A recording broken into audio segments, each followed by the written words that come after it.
Recent years have seen a growing interest in the culture, traditions, folklore, and faith healing from the southern Appalachian mountains.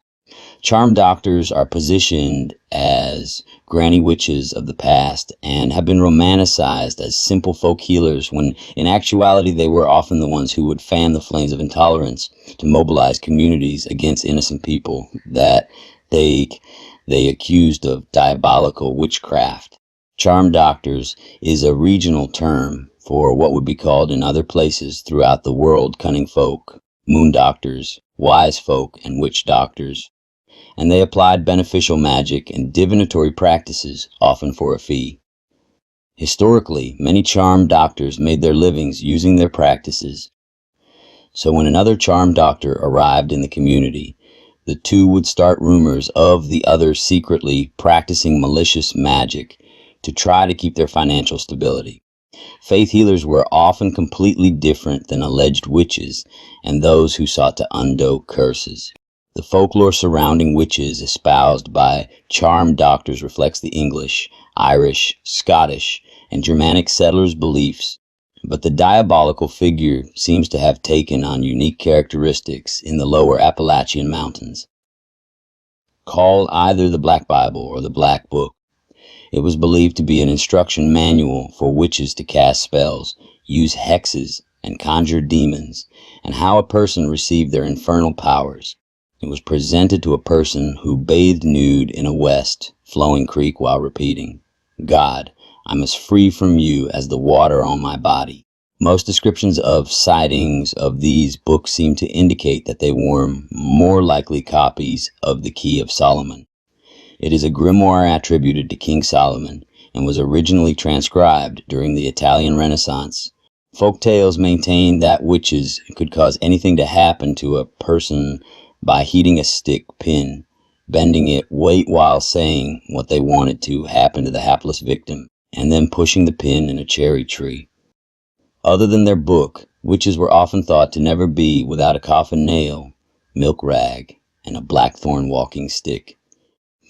It's said that the first nail unearthed from a coffin that had been buried for 3 full moons was said to have had great powers. It attracted great luck to the witch but destroyed everyone else. Placed in an orchard, it was believed to kill fruit, bearing trees. If it killed a crop on a neighbor's property, the witch's crop would thrive. Lore explains that witches could steal milk from their neighbors by replacing it unless proper steps were taken.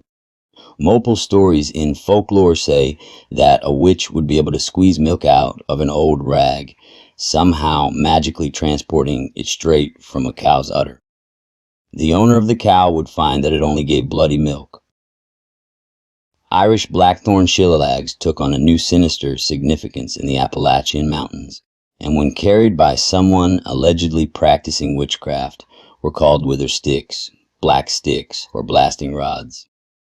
It was believed that in the hands of these so-called diabolical people, the grass where the walking stick had touched the ground would wither and die. This could also be done to crops. However, some pragmatic people would employ suspected practitioners with wither sticks to knock on particularly troublesome tree stumps so that they would rot away quicker. Dogwood trees and eastern redbud trees could also be employed for malicious purposes. It was said that the wood used for the cross in Jesus' execution was made of dogwood, which was thereafter cursed to grow slowly and twisted. Folklore maintains that a witch could cause pain to a person by writing their name in red ink on a piece of paper and attaching it to the tree with the name facing the bark with a stick pin or sewing needle.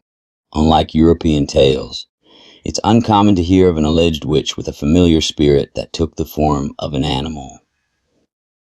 Instead, they employed quitch balls. These were a sort of phantom made from the witch's own hair.